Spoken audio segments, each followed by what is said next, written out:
बीते दिनों बीजेपी के संसदीय बोर्ड से हटाए गए केंद्रीय मंत्री नितिन गडकरी ने एक बयान दिया, जो बयान इन दिनों सुर्खियों में है। उन्होंने बीजेपी के सत्ता में आने का श्रेय अटल बिहारी वाजपेयी, लाल कृष्ण आडवाणी और दीनदयाल उपाध्याय के कार्यों को दिया है। उन्होंने एक कार्यक्रम में ये कहा कि अटल जी, आडवाणी जी और अनेक कार्यकर्ताओं ने ऐसा काम किया है कि आज हम मोदी जी के नेतृत्व में कई राज्यों में सत्ता में आए हैं। इस दौरान उन्होंने बीजेपी के 1980 के सम्मेलन में वाजपेयी के दिए गए भाषण को याद भी किया। ऐसे में हम भी आज आपको बीजेपी के उस सफरनामे पर लेकर चलते हैं जिसमें पार्टी की किस्मत बदलती देखी गई है।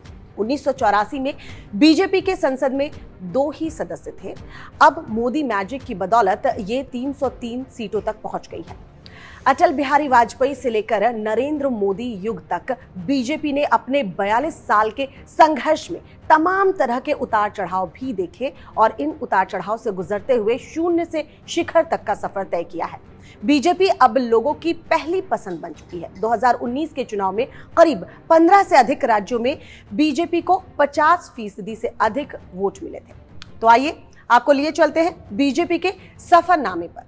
1977 में जनसंघ का जनता पार्टी में विलय हो गया। 2 साल बाद जनता पार्टी के टूटने के बाद 6 अप्रैल 1980 को बीजेपी की नींव पड़ी थी। तब 10 सदस्यों के साथ पार्टी की शुरुआत हुई थी। आज बीजेपी के 18 करोड़ से ज्यादा सदस्य हैं। बीजेपी देश ही नहीं, दुनिया की सबसे बड़ी पार्टी होने का दावा भी करती है।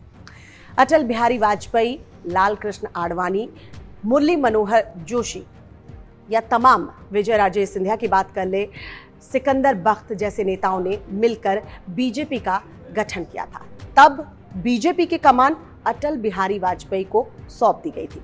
4 साल बाद चुनाव हुए तो बीजेपी को महज 2 सीटें मिली। इसके बाद पार्टी का नेतृत्व कट्टर छवि वाले यानी कि लाल कृष्ण आडवाणी के हाथों में गई। अब पार्टी पर अप्रत्यक्ष तौर पर राष्ट्रीय स्वयंसेवक संघ का एक तरीके से कंट्रोल होने लगा था।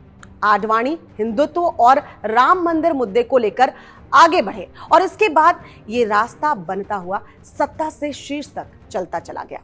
बीजेपी को 1989 के लोकसभा चुनाव में संजीवनी मिली। जी हां, पार्टी नंबर 2 पर पहुंच गई। 1989 के चुनाव में बीजेपी 2 सीट से 86 सीट पर पहुंच गई। अब तक अयोध्या में राम मंदिर का निर्माण पार्टी के एजेंडे में सबसे ऊपर आ चुका था। लाल कृष्ण आडवाणी ने इस मुद्दे को परवान चढ़ाने के लिए 1990, वो दौर आपको याद होगा, सोमनाथ से अयोध्या तक की रथ यात्रा निकाली थी। इससे बीजेपी के कार्यकर्ताओं में नई ऊर्जा का संचार हुआ। तो वहीं लाल कृष्ण आडवाणी हिंदुत्व के नए ब्रांड एम्बेसडर के तौर पर उभरे। उनकी लोकप्रियता जबरदस्त तरीके से बढ़ने लगी थी। 1991 का वो दौर आया जब दोबारा चुनाव हुए और बीजेपी की सीटें बढ़कर 120 पर पहुंच गई। इस बीच 6 दिसंबर 1992 को अयोध्या में लाखों कार सेवकों ने विवादित बाबरी मस्जिद का ढांचा जो है वो गिरा दिया। देश में एक तनाव का माहौल बन गया था। तब पार्टी ने उदारवादी छवि वाले वाजपेयी जी को फिर से आगे कर दिया और 1995 में मुंबई अधिवेशन में वाजपेयी को बीजेपी का प्रधानमंत्री पद का उम्मीदवार घोषित किया गया। हालांकि पार्टी की कमान अब भी आडवाणी जी के ही हाथों में थी। अटल और आडवाणी की ये जोड़ी बीजेपी को आगे बढ़ाने का काम करती रही। बीजेपी ने 1996 में अटल बिहारी वाजपेयी के अगुवाई में कह सकते हैं कि पहली बार 13 दिन की सरकार बनाई थी। 1996 के लोकसभा चुनाव में बीजेपी को 161 सीटें मिली थी।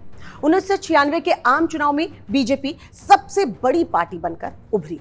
इसके बाद 1998 की बात करें तो पार्टी की 13 महीने तक सरकार चली। इस चुनाव में बीजेपी को 182 सीटें मिली। 1999 में फिर वाजपेयी प्रधानमंत्री बने और 5 साल का अपना कार्यकाल जो है वो पूरा किया।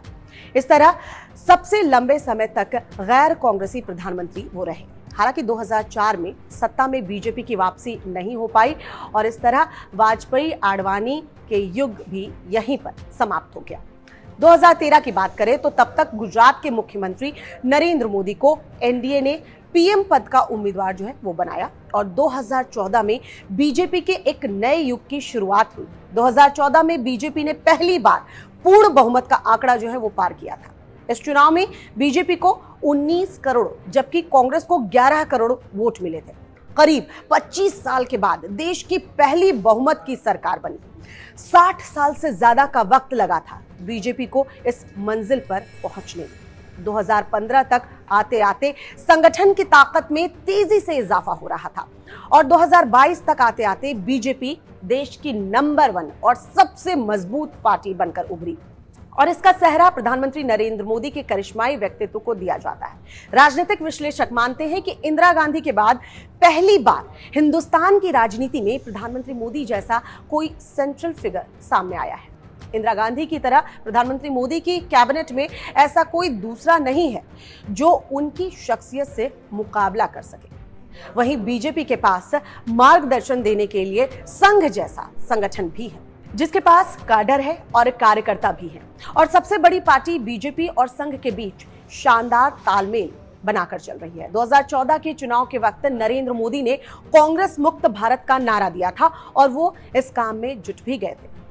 बीजेपी की इस समय 17 राज्यों में सरकार है, इसमें से 12 राज्यों में उसके मुख्यमंत्री भी हैं और वो इस समय अपने राजनीतिक इतिहास के शिखर पर है। बीजेपी अकेले या कहें सहयोगियों के साथ सत्ता की उस ऊंचाई पर पहुंच चुकी है जहां पहुंचने का उसके संस्थापकों ने कभी सपना देखा था, कल्पना की थी। बीजेपी दूसरी बार पूर्ण बहुमत के साथ सरकार में है।